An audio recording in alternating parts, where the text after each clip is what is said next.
Hello, everybody, and welcome to the Sunday Club. We've had a bit of a hiatus.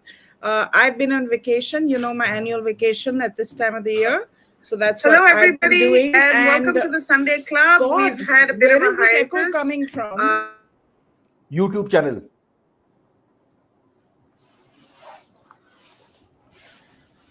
Shall I just take over because they'll screw it up. Let me just take over. As always, ladies and gentlemen, I'm sorry that you had to wait for 3 minutes. There's nothing we can do. There's nothing. We make an effort to be here on time. Advaita Kala takes forever to go to the salon, then she comes back, then she gets dressed, and now we're joined by this popcorn-eating Pallavi, who's a retro. She's Art Talking Deco. about salons, guys, have you noticed my new haircut? It's shit.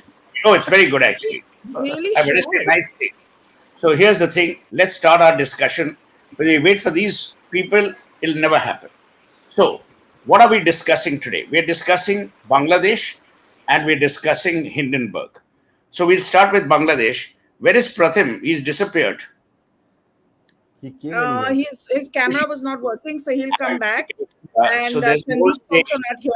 But There's a- Pallavi is heading to Dhaka tomorrow, right, Pallavi? Pallavi can head wherever she wants. Let's go step by step. The knowledgeable person here on this panel, other than me, is Dipankar. So let's start with He's the anchor. Pallavi. Yeah. Dipankar, what are your views on Bangladesh? Look, the fact that this change of regime in Bangladesh is foreign inspired, foreign orchestrated, I think is beyond doubt. But that aside, there are people who will talk about this orchestration later on. But what I'm going to talk about is the Sheikh Hasina's her own faults that enabled this thing to happen. Look, there is no doubt that when it comes to economic growth, Bangladesh has done remarkably well in the years that she's been in power. Okay, exports have boomed, growth has boomed, and given the fact that as Surya Kanegaonkar says about Indian in IT services, Bangladesh has been a one-trick pony. Apparel exports have boomed. Apparel exports absorb a lot of labor, and therefore labor, employment in a sense, at certain levels, has also grown very, very fast. But what is this employment? This is very low-paid wage employment that has grown. Is it a good thing? It's a good thing because Bangladesh has a massive surplus of surplus labor that's been absorbed. Now the question is, who has this growth left out? And one of the sections that this growth has left out is basically the educated people. 41% of Bangladesh youth either are either not studying or not working. 41%. Now that is an alarming thing. Now, if you cannot deliver economically to all segments, and there is one particular segment that seems to be left out, then if you have political repression, and I'm not mincing words, political repression has what Bangladesh has seen under Sheikh Hasina's regime. It has been, part of it is understandable, part of it is simply petty. Arresting Muhammad Yunus for saying that I'm going to have a political party is petty. Yunus, by the way, has a sense of entitlement. He believed that, contrary to Bangladeshi law, he had a right to be on the board of directors and be the chairman of Grameen Bank, even after he had been incorporated into a company beyond the stipulated years as given in the Bangladeshi Company Act. But he has a sense of entitlement. But to arrest such a person for showing political ambition is foolish. And towards the end, even my friends from Bangladesh who are pro-India, they told me if there were to be free and fair elections, Sheikh Hasina would not win. Certainly, she would not get a majority of the seats. So when you have political repression and when you have a political growth model which ostensibly delivers growth, but not to all sections, then that particular section that is left out will be against you, and you had this reservation conundrum which basically led this section to revolt against her. Who led this revolt? This was led by the college students, the educated youth. Was there orchestration? There was orchestration. And as a result, she lost power. Now, was there a foreign hand? I will say there was a foreign hand. But Ms. Sheikh Hasina herself is the author of half her misfortunes, if not the entire misfortune. So now let me come in here for a bit. I don't know how many of you, Pratim obviously has been. I've been to Bangladesh about 15, 20 times, right from the Interact days while in school. Bangladesh was developing, as Dipankar said, reasonably well under Sheikh Hasina. But let me tell you a couple of harsh truths. Go to London and ask anyone in London as to what Bangladesh is all about. It is about crony capitalism. It is about encouraging her family. There were rascals who were living as multi-billionaires in London, all of Bangladeshi origin. I don't want to name names. I'll call you. I don't want to name names, but there were people who are related to the family, to the son. They were living, Advaita, they were living like kings. They were living better than kings. Rolls Royces, apartments at Grosvenor Square. It is unbelievable. There was a High Commissioner of Bangladesh to the United Kingdom who was known, a lady who was known to be only a facilitator. So let's be honest. When people compare, and some stupid people said, oh, India needs to be careful, dictatorship, blah, blah, blah. We have a squeaky clean government.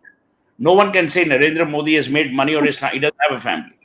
But in Sheikh Hasina's case, the amount of money that was made was unreal. So there was obviously this issue. Second, Sheikh Khalida is no better. They are peas from the same pod. The students are rascals. And I'll tell you why. You cannot hold a country to ransom. You go protest outside the Chief Justice's court, he resigns. You protest outside the Federal Bank's governor's office, he resigns. What kind of nonsense? Now let me tell you about Muhammad Yunus. Screw the Nobel Prize. Nobel Prize, we know how it's given. Grameen Bank was charging 45% interest to the unbanked people.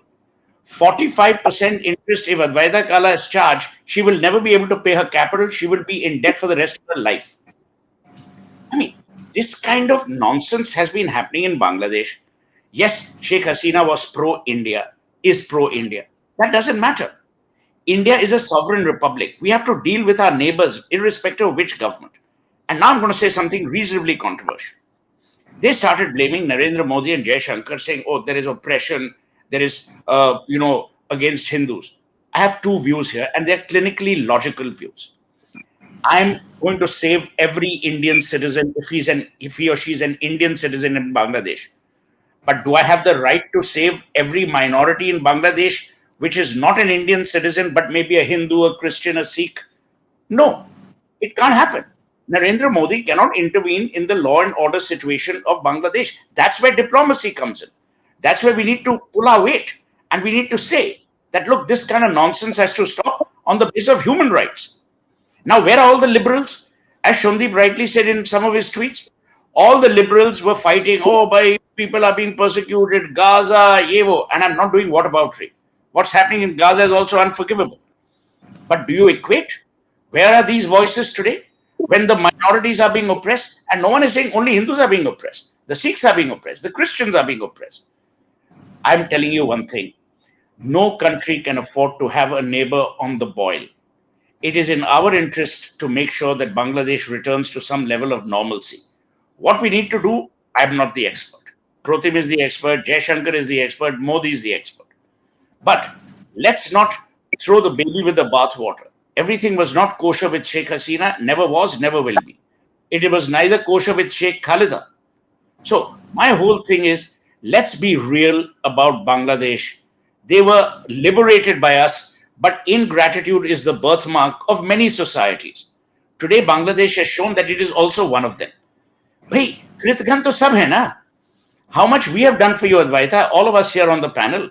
Have you ever done anything? You send me a rupee one WhatsApp. I mean, this is ingratitude. So if you can be ungrateful without being in a position of power, can you imagine how ungrateful people in power can be? I just want to say, after my GoDaddy disaster where I lost 3 lakh rupees and they're refusing to refund it, I wanted to send you more money, but I wanted to send a rupee first to make sure that you received it. That was it. It's sad. It's sad that you make fun of even 1 rupee. You see, the problem is you've not never had to earn it. So even 1 rupee has a lot of value. Thank you. Now I Okay, would like to thank you. invite Pratim Ranjan Bose, who is unarguably the expert on this issue. Yes, Pratim, please, bolun. Uh, the basics are told by Professor Sengupta and you. Uh, I think if we just focus in what happened, for last 2 years, I was alerting, I was flagging. I think I wrote at least 10 articles pointing that this government is entering into a very difficult zone. Economically, all this, it is very unfortunate that reputed economists do whataboutery and used Bangladesh to kind of do politics in India. That is very unfortunate. If we look at Bangladesh's this per capita GDP data, which is definitely commendable, there are many gaps. Like if you look at the per capita energy consumption, which is a very critical contributor, it is half of India. If you look at the wage, garments wage is after the recent hike, which came after nearly a month-long strikes and protests. It is the equivalent to the wage of unskilled laborers in West Bengal, and West Bengal fetches one of the worst wages in the country, because we all know that people migrate to other places for better wages. The difference I can tell you, in North Bengal, the agri wage is 140 to 150 maximum for male. In South Bengal, 250. The same wage becomes 700 if you go to Karnataka, if you go to Kerala and Gujarat, etc. So this is West Bengal, and they are even below that. Having said that, there are gaps because of the informal part. Where Hasina exactly failed. See, everything was going hunky dory. I think Bangladesh people in Bangladesh doesn't really have great expectation of democracy, and normally I'm very I'm not very okay with this idea of democracy. I believe it is more related to the upper middle class and rich man. I mean, that is what the development economics tells you, that below 2,500 per capita, there has never been any universal franchise in the world. And we were the only country who adopted it at probably $55 per capita. Good that we come up this much, but it took us 75 years. So, so democracy was not the biggest thing. The point was that as long as the economy was growing, everyone was happy. The problem started with the COVID. And if we look at the composition of 2018, problem started from 2017, around 2017. So that was just ahead of the election. 2018 January was the election. First, after all those secular things with the ICT and etc., having created that hype, then there was a huge, by the way, bloodsheds are very common in Bangladesh. You will see that mostly before elections. So in 2013, there was a massive bloodshed when this Hefajat and all these Jamaats, they attacked, and Dhaka saw huge bloodshed. After that, so people generally didn't have the complaint about 2014, because 2014 went by. The only thing that our diplomats and the then government created, the then foreign secretary created to some extent a controversy. Then what happened? Hasina made up with Hefajat. Okay. Then in 2016-17, if you remember, when the Chinese funds started coming in. Now, it's a misnomer that Chinese were not there. Chinese were very much there. If you go by the list, Bangladesh has been the biggest buyer of Chinese military hardware. So in Bangladesh, the economy is divided into three parts: military, NGO, and government. And this was always controlled. So China always had control. From 2017 onwards, they just increased it. And by 2018, it was 2018 has been very critical. This year, I know it for sure. Right from horse's mouth, I was very much following the things there. India wanted a competitive parliament. It was in Indian interest because Hasina was becoming, with the Chinese money coming in, she started, playing the cards. She started thinking that she can juggle with between these two. She can play up between these two, and India wanted a competitive parliament, and it is well in the knowledge of those whosoever tracks this country very closely. They promised 120 to 130 seats to the to opposition, that is BNP. They ended up giving 7. Okay, votes were looted practically, and from here, out of those 300 seats, if you go by the composition, 200 were filled by businessmen. Now, in Bangladesh, businessmen are not like Mr. Mukesh Ambani or Mr. Adani or so and so, whatever, whether you like him or not. These are basically petty contractors who have become a little more very rich, stinkingly rich. And all this siphoning off, parking money abroad, these all are same. The corruptions, carts. The only difference that has happened is that the economy grew by 6 or 7 times. So the amounts have become far, far bigger.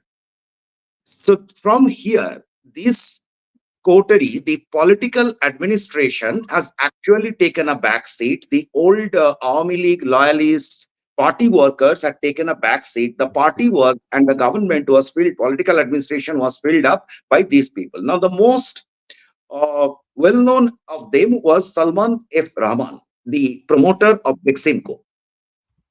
Beximco has its operations both in Pakistan and Bangladesh, and this is Mr. Rahman had become practically the de facto PM. He was everywhere, even when Hasina. One minute, Pratim. And Salman Rahman has a son called Shayan Rahman, who lives between London and Singapore and Dubai.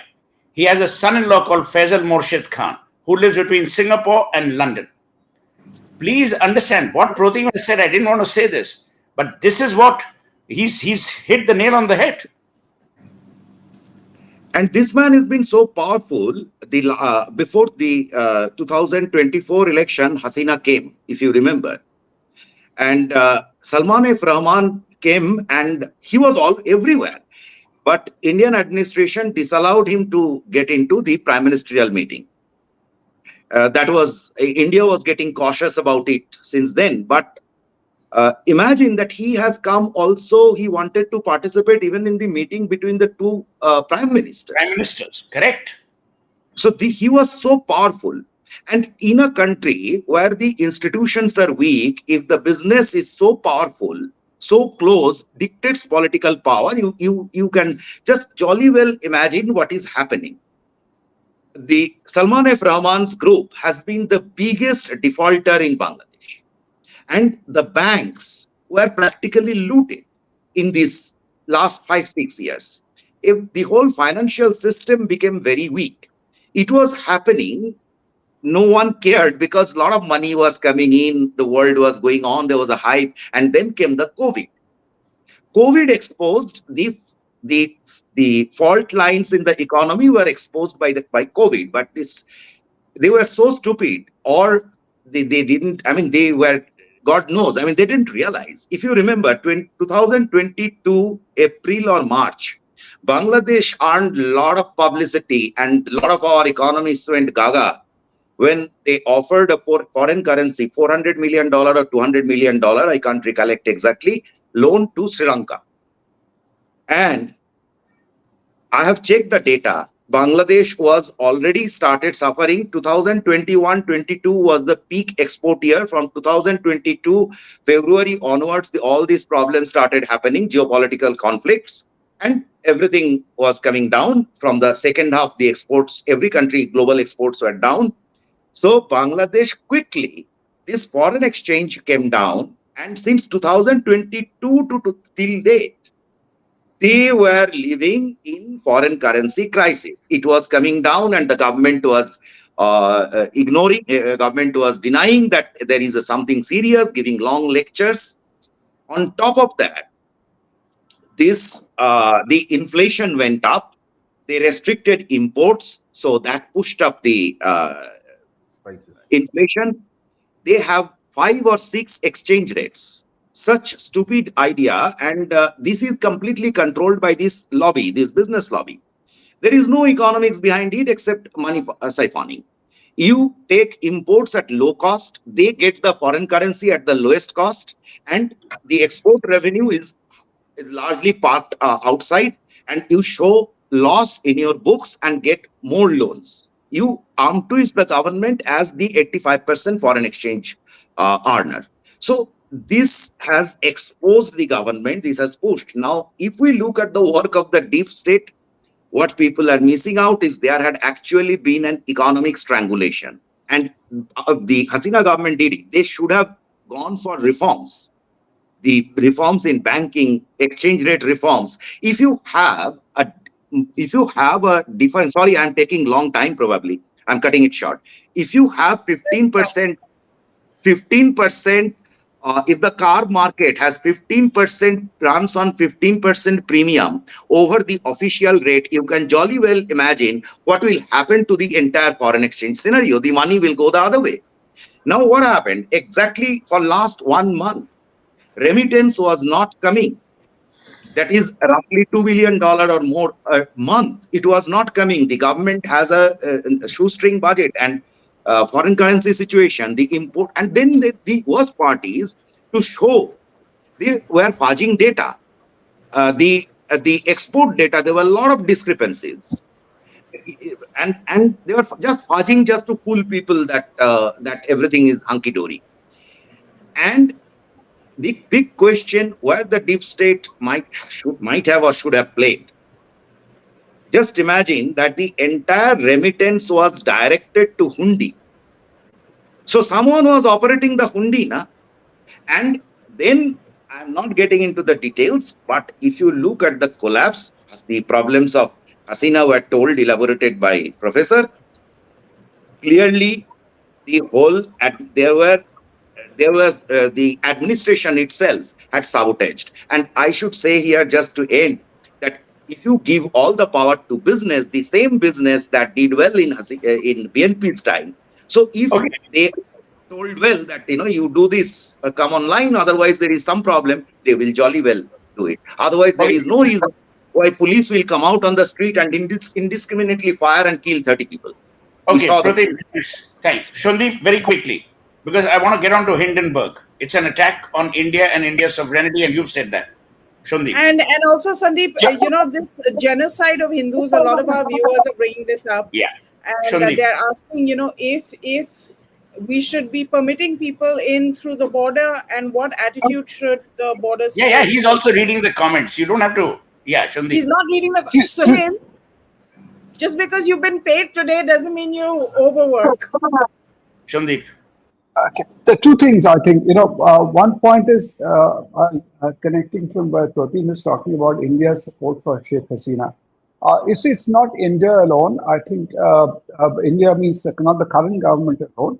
It has continued for a long time. Even the Congress government had sided totally with Hasina, 2009 onwards especially.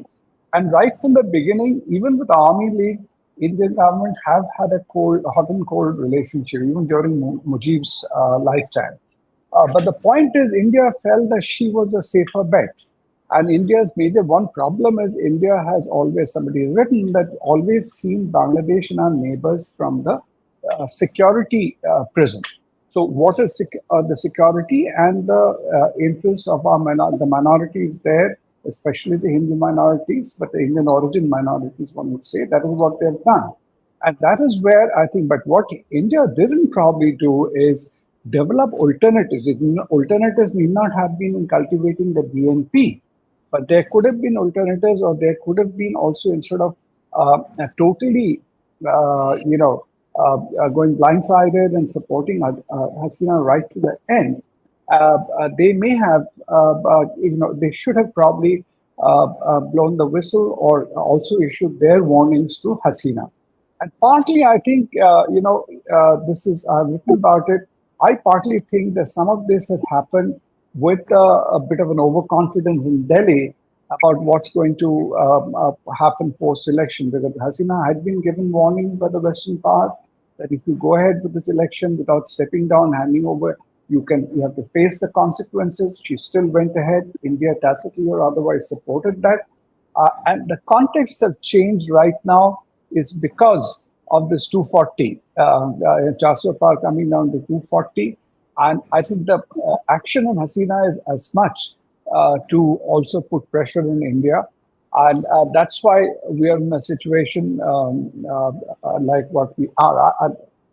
If, say, India was on a stronger footing today, I think India's interventions in Bangladesh at this juncture could have been very, very Okay, got it. Pallavi. different. Pallavi. Pallavi, unmute yourself. Suhel, what happened to you? Why are you angry? So Come I'm on. going there tomorrow, hopefully, if I get the visa there. And so what are we talking about? We're talking about Bangladesh and the Hindus, right? See, this is what I'm saying. This is the level of seriousness. There are people who are joining. You're so admiring your own self on your comments. Oh, she's looking gorgeous. Love story. You don't even know the topic we're discussing. Pallavi, These are the journalists in our country. Pallavi, I've sent you my friend's number in Dhaka. You must connect with him. Yes, I will do Listen, that. we'll do all this offline. Yeah, Pallavi, tell us. No, I see. I'm going to go there tomorrow, so I think I can tell you tomorrow when I see for myself. Because by now, all of us are just going by reports, so there are always going to be two sides. One side claims that it's not as bad as it's made out to be, and this is just a fake theory which is being pushed in by, say, the Awami League or by Indians, some of the Indians or the BJP or so on and so forth. But politically speaking, I mean, just look. The ones to speak about attacks on the Hindus and their targeting was actually the BJP. The Congress took a very, very long time, and I think it was only just yesterday late evening where finally you had an official statement coming in from the Congress where they said we expressed concern over the targeting of Hindus. And today, in fact, just an hour back, Sitaram Yechuri has issued a statement saying that, what's happening to the Hindus over there. So it's a tricky territory because, I mean, there are elements over here who don't want to, for want of any other word to use, antagonize Sheikh Hasina, and hence they prefer to remain mum. About this attack on the Hindus, whereas this is, I mean, I'm sure, I mean, I know, I spoke to a couple of reporters who've gone from here, and they say, I mean, things are a little better now, but to say, come on, things are a little better now, but there is evidence to show that there is specific targeting of the minorities. I mean, we all saw the huge crowd in Dhaka itself where all the Hindus came together, they were protesting an attack on them. And there are other countries like in America, Canada. That was Chittagong, yeah. She doesn't know the difference. The Canadians. So the Americans, the Canadians, and all of them slowly expressing concern. I mean, I can only say when I go there, and I mean, how vouch for it, how bad is it as they're made out to be. Anyway, stay safe. Don't have to disclose your total identity apart from that you're a Sunday club. No, 1 minute. And you're not that famous. No one will remember you or even, think that they've seen you other than on the Sunday club. I think we've had a very potent, robust discussion. Also, Suhel, I think you're very jealous by nature. Yeah, I think anyway, I just want to say that being a Hindu and having had ancestors who were living in Bangladesh, my great-grandfather, I'm very glad that we left. Just tell me, I just want to ask one question before we get into Hindenburg. How large is your family tree? Because it even outbeats the banyan tree in the botanical gardens in Calcutta. Whenever we have named any city, any country, any goddamn place, one of your bloody relatives has always been there hanging from some branch. I mean, we're not just last time we were discussing great-granduncle from Dehradun. We are discussing Kannur. My great-granduncle was in Kannur. How many? No, but by the way, anyway, I think now we need to come to a very important issue, which will again, thankfully, Parliament is not in session, so those monkeys cannot be shouting and screaming. I mean, I'm talking about the monkeys outside Parliament, lest I be hauled up for privileges. My issue here is let's discuss Hindenburg. There is, to my mind, and I will open and then you all can, weigh in on this. Someone on the comments thing said, oh, but Hindenburg is a short seller. Is it illegal? It's not illegal in America, which it should be, by the way, because it is the worst kind of way to make money by fake news and by shorting the market and actually burning a lot of investors. But here's the thing. The last 1.5 years has shown three things about India. And in this context, I want to place them. The Adani group has actually bounced back bigger and better than before. So if there was any governance issue, or if there was any slip up, or if there was any, machination, it would have shown up in the 1.5 years. And Hindenburg, the kind of scoundrels they are, they would have not let Adani go if they had more dough. So the one thing is clear, that the Adani bubble has burst qua Hindenburg. There was nothing wrong with the way Gautam Adani had built and continues to build his businesses and what Hindenburg was alleging. Second point, whenever India is on a trajectory, there will be a midpoint where there will be some people in the West who will have some issues qua India. The third is our own people. I don't know Madhvi Puri book, but I've been part of the, I started with Peregrine Aron, and now let me tell you, she has an impeccable track record. Impeccable. I don't know husband at all. And these allegations are silly. Now, some people say, oh, SEBI's tweets are protected. They've been protected since 2020. The reason why these people protect the tweets of a regulator is because every day someone loses a share, they'll be tweeting. And what the hell is going on? Now, here's my concern. My concern is the time has come for the government of India to actually come down heavily on the Hindenburgs and the Hindenburg promoters, both in and out of India. You cannot allow your economy to be held to ransom by people who are using fake news, who are creating a deliberate scare in the market and trying to bring your economy down. It's not something that Gautam Adani has to do. It's something that Narendra Modi has to do. And this whole thing, and I'm being seen today, you have a fixed pattern. Some jokers are saying, if we will give you 5,000 rupees if you tweet. I mean, that tells you that it's agenda driven. That tells you it's dishonest. That tells you there is a game at play. When an Indian or an Indian corporation or the Indian economy is on the rise, there will always be people. And I wrote this piece today in Hindustan Times where I said, Rahul Gandhi's fundamental disconnect with India is that he believes industry is bad. These guys can't give one day's job to anyone. So you can keep abusing industry. Who's going to do your heavy lifting? So my view here is very simple. Either the Adanis, but it's not their play. The government of India should take this with the gravest seriousness and launch a class action suit against the Hindenburgs of the world. This George Soros trying to meddle in the affairs of India must stop. He can do this with his goddamn country of origin, which is bloody Hungary, but he can't be hungry for destruction of an economy such as ours. A. B. People who are supporting this without substance must also be sued, because you cannot scare. I mean, this is a form of economic treason, because what you're doing is you're creating a scare in the market and then hoping for the market to crash. And who's burnt? The smallest of the investors. So this is my opening limited point. Okay. Now let's ask Pratim, keep it brief. No, I want to bring in Sandeep first, and then we'll go to Professor and then to Pratim. Sandeep, please go ahead. Thank you so much, Advaita, for the thing. I'll mention 2 or 3 things. First of all, using legal terminology, as they say, accepting without admitting it. If assuming without admitting, if there is some kind of aberration or whatever irregularity in what Madhavi Puri Boots has done, that is, I would say, nobody's case that it should not be investigated or inquired into.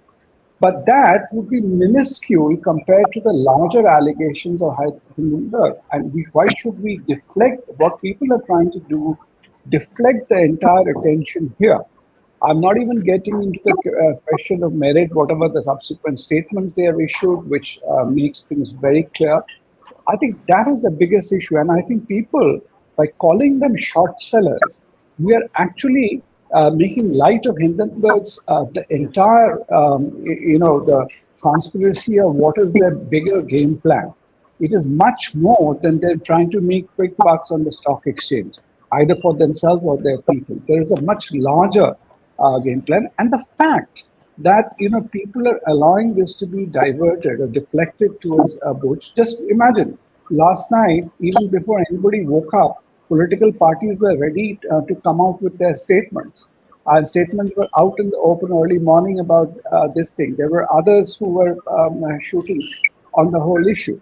So that is, and look at where my frustration lies is look at the amount of resources and energy they have invested in probing this one person, even hacking her personal email account for some stuff, etc. Why can't our investigating agency with so much evidence which has been placed in the public domain have pursued this? And instead of that, they bring it to again where the government is in the defensive. Everybody is saying, "Oh, government is not sacking the regulator, etc." I think this is uncalled for because it's as clear as daylight that there is a larger conspiracy happening. Whether it is to, I don't want to get into the justification of why you need big conglomerates like Adani's of the world and whatever, but the fact that Indian economy is doing the way it is doing, the stock market, it is very clear that that is what people are trying to do. So we have to get in there. And I would like to comment on, both for the purpose of disclosure and otherwise. Dhaval and me joined Levers practically the same day. I've known them for 40 years. Okay. And it's not a question of my personal relationship to allude that for the kind of investment and link it to Madhavi's salary today. Madhavi, damn it, she has worked for 30 years in the best of position. Dhaval was the manufacturing director, the chief manufacturing officer in India. Then he became the supply chain director of Unilever worldwide. He is retired. And then after that, to be called into any of these firms, they are not going and managing investment. And stupidity, if I may call it, they're talking about Blackstone. And again, I'm saying this partly in this thing. Blackstone was brought into India by Akhil Gupta, who was a management trainee of Hindustan Lever.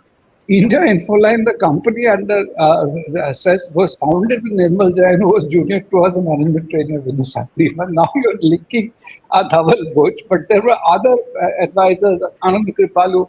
He's a consumer guy. He was taken as an advisor. You have Sudhanshu Vats, who was there for his media knowledge. So this is how people linking, and they're saying he didn't have any investment experience, invested. How could he be on this board? That is the kind of ridiculousness, and people are falling for it. And that is my worry with, I don't have anybody making critical question, but some of your very, very respected journalists who question, let them see it on facts rather than, building a case on innuendos and insinuations. And that is something we must do, because the last point is, if we have been trying to attract professionals into look at how the US, all these positions are selected. None of them are career politicians or political. They are picked up from the best in, what is available to the thing. Even a Pepsi security director becomes the CIA. The security head, CIA head, etc.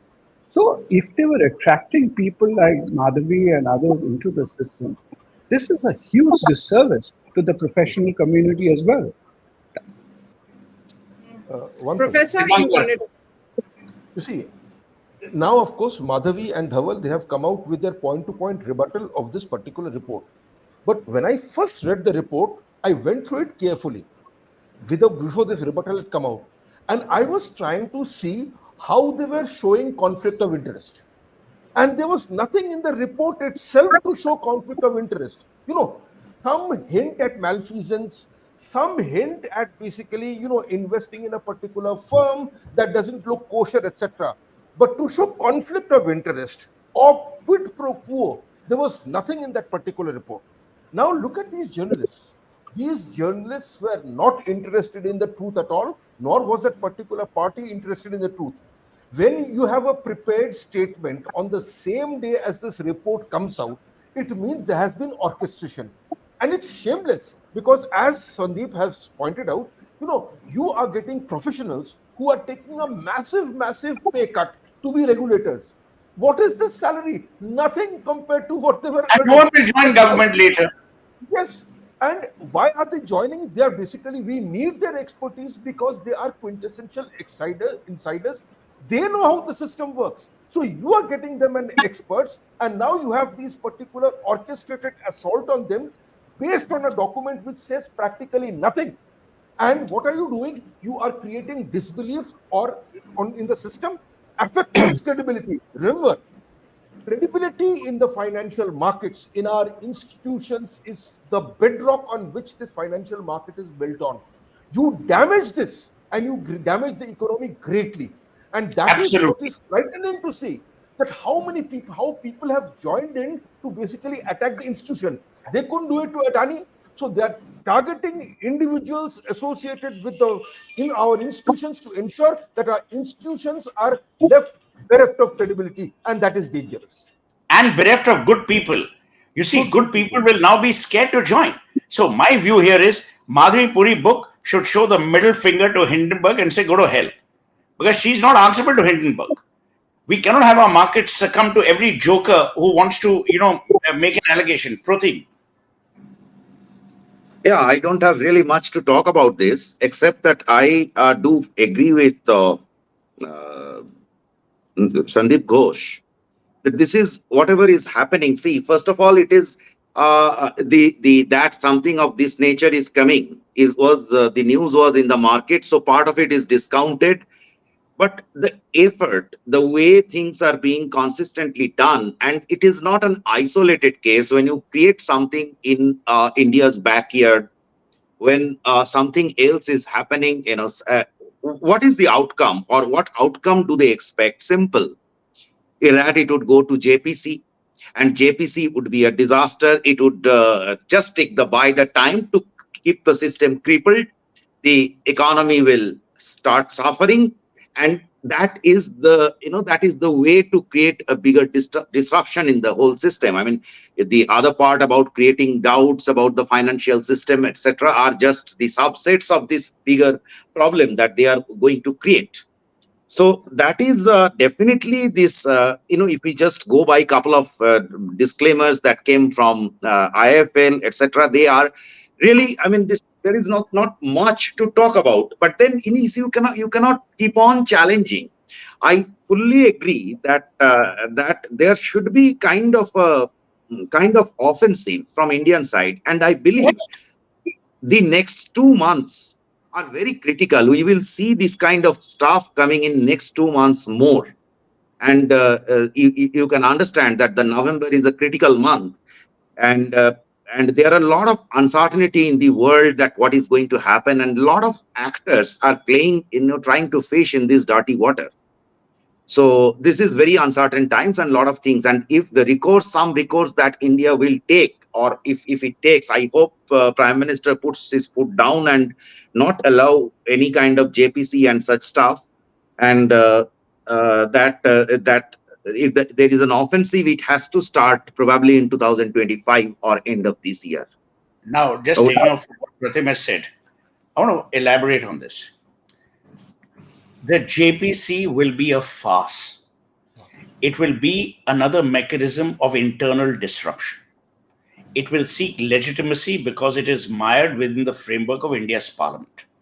To allow a JPC would do three things. Number one, you would therefore accede to some level of legitimacy of this ridiculous Hindenburg report. Number two, you would cast a shadow, as Dipankar also said, on some fine professionals who are heading your institutions today. Number three, you would again spook the markets. So a JPC must not be permitted under any circumstances, because this is not a bloody banana republic or a kangaroo court where some jokers will sit in judgment who have no knowledge of how the markets function. One. Number two, I think the time for India and Indians to rally around our industrialists and our industry has come. We cannot throw our industrialists to the wolves because it is politically, convenient for some jokers to keep abusing them. I'll give you a small example, which I've said earlier also. Look at what's happening on Dharbi. Just see. Who's suffering? The people. Gautam Adani is not suffering. The people are suffering. Uddhav Thackeray is not suffering. Aditya Thackeray is not suffering. Rahul Gandhi is not suffering. The suffering of the people has always been given the short shrift in this country, and that has to stop. And it must stop with finality, with firmness, and with focus. The 3 Fs, so that you can tell them to off. Because otherwise, what's going to happen is you're going to have many more rascal Hindenburg type of jokers who will come and, keep hitting at India. Remember one thing, Gautam Adani and Adani are the soft targets.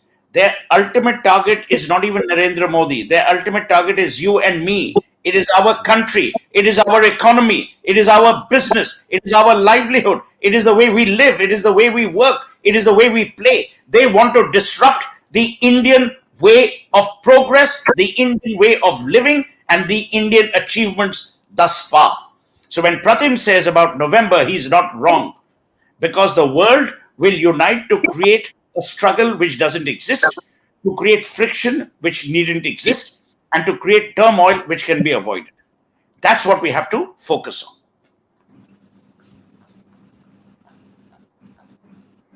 on. Unmute yourself.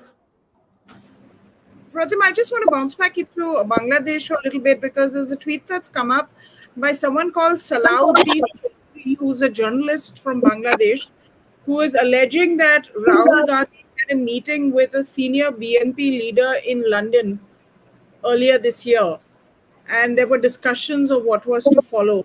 How credible is this?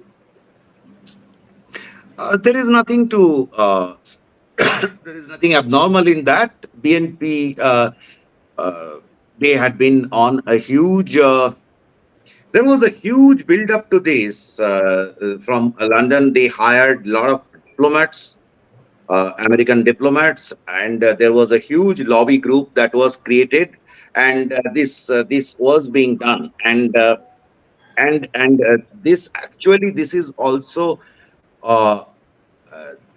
I mean, I don't know about that, but that BNP in Bangladesh, what is going to happen now, there is a conflict of interest with this interim government of Yunus, a group, and including students and teachers. They want Yunus to be there.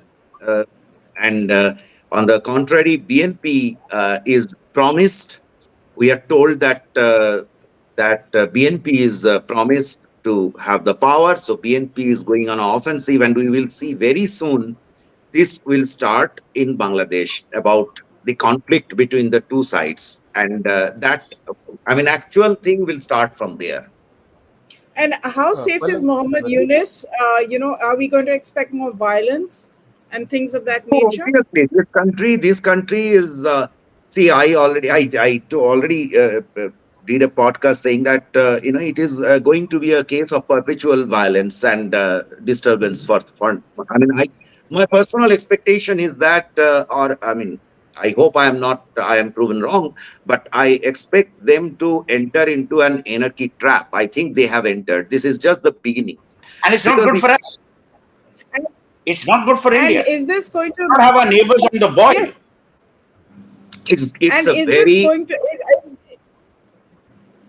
Is Bangladesh heading towards an sort of an Islamist, state which can also be a terrorist sponsoring state in the way Pakistan is? Now, one minute. Someone on your comments, Advaita, asked, what do we do with people at the Indo-Bangladesh border?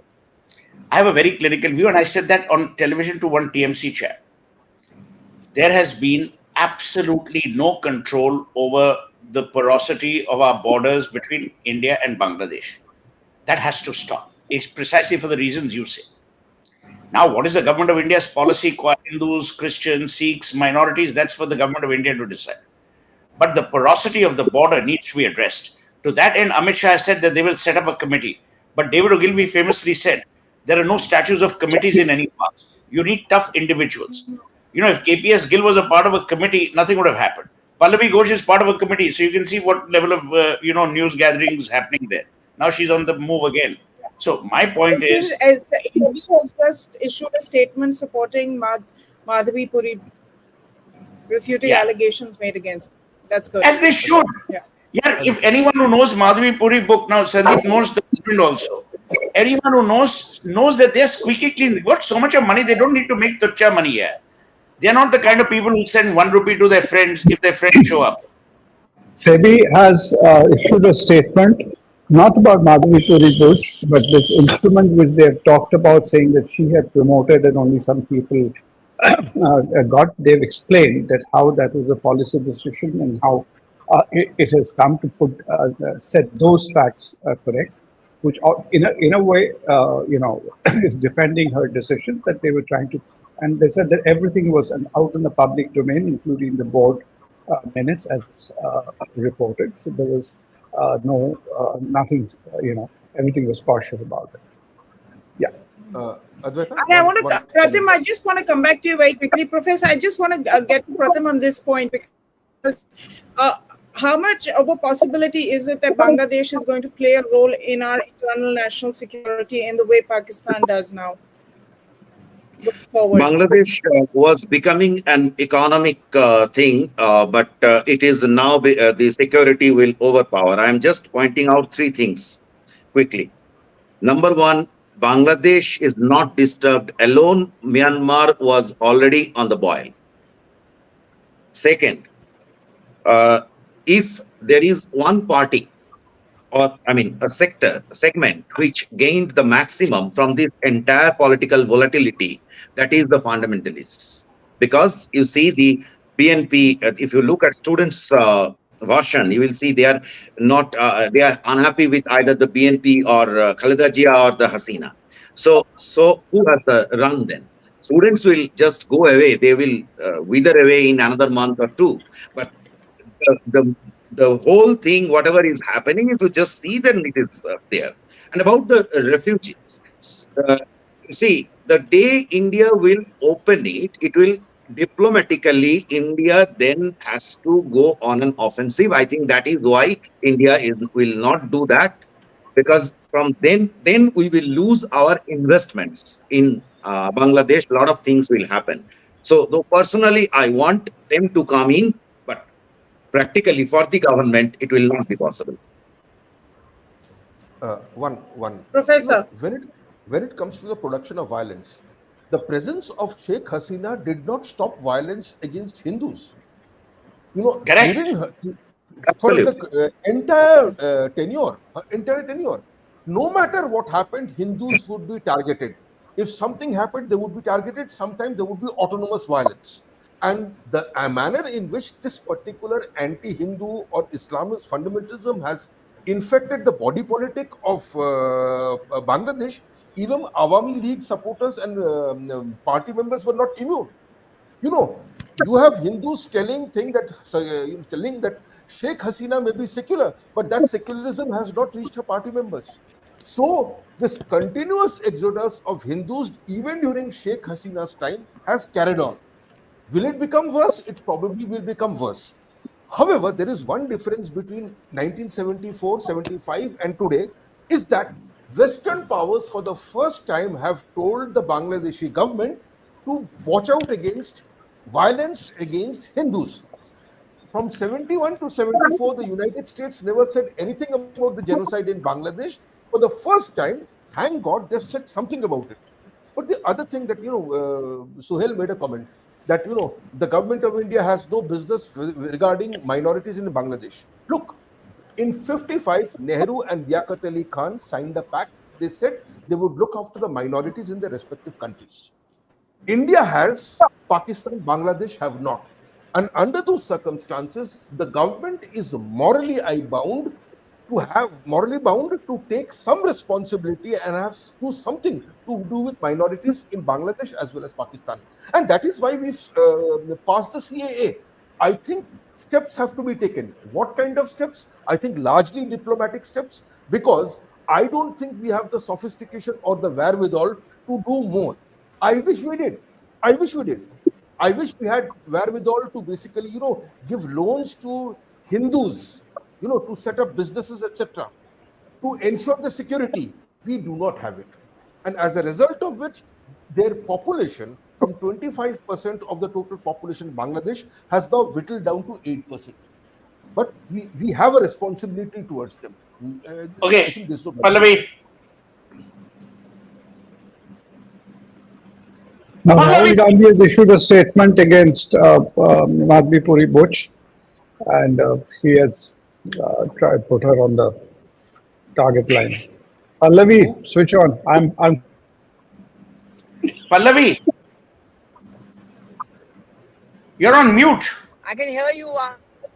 Yeah, so no one is asking me anything, so I'm just listening to all of you. You see? Pallavi, are you confirmed going to Dhaka? See, tomorrow, hopefully, I should get my visa. I don't think that should be a problem. And on this platform, Just I safe, really huh? have to thank you. Thank you very much, Pratim. I mean, he has been a khazana of knowledge for me today. I mean, Really? like Really? he really took out time for me. Almost an hour he spent with me, and I could hear him dying to have that cup Hare of coffee we because he was will telling stop it in someone the to make silence. coffee.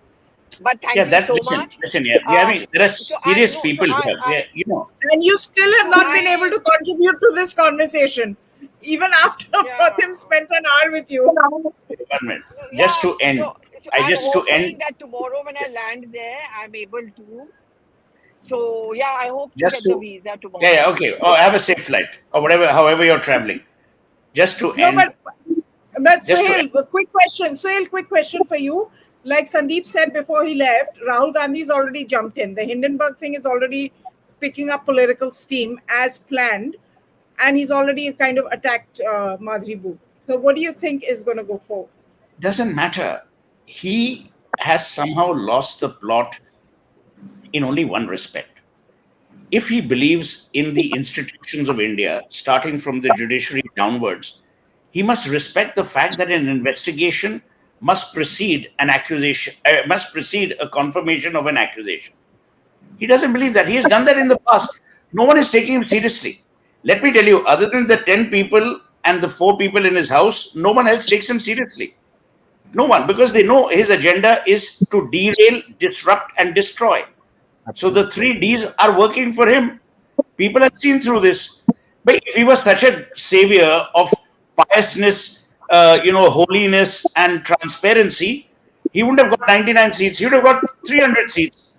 People see through these But the things. And like, let me tell you, but you're saying the But Suhel, rebranding is working, etc., etc. but But but Suhel, people, yet again, if you see, I have said, please understand that this is a work in progress. And yes, there are parts of which are working as they should be. But Suhel, what is alarming is how this coordination with external agency, in a sense, is being normalized and So mainstreamed. what should it say That about us? that Yeah, you tell me, where is our absolutely. RNAW? Where is our IB? As Pratim said, there's no harm in Rahul Gandhi meeting anyone. But yeah, when a politician goes to meet someone, do we not have any intelligence of who that politician is meeting? I mean, it's bizarre. Anyway, it was lovely talking to you. yeah, I'm it's been sorry a if I could great have said. show. And I really want to thank Pratim. Pratim, we will be discussing Bangladesh more. So I do hope you will come back on our channel. It's truly been such a Yes, learning very experience listening informative and to you. invigorating. Thank you. Absolutely. Thank you And so all much. our viewers have really Normally, we are appreciated better it. behaved, but we have an accountability to our viewers. You see, Yeah. people are hemming and hawing. We want precise, pithy answers. Thank you. And you need to stop shouting at people. No, but I'm saying Pallavi trying to wake her up. You saw her. I know, but you were Actually, literally 1 minute. screaming. She did not want to comment on Hindenburg. She did not want to comment on Bangladesh. She told us about how Pratim Ranjan Bose was such a sweetheart and a treasure trove of knowledge. Why did she come on the program? Tell I, me. I, It's not that I, she was in a Maybach that we have seen. What a lovely car.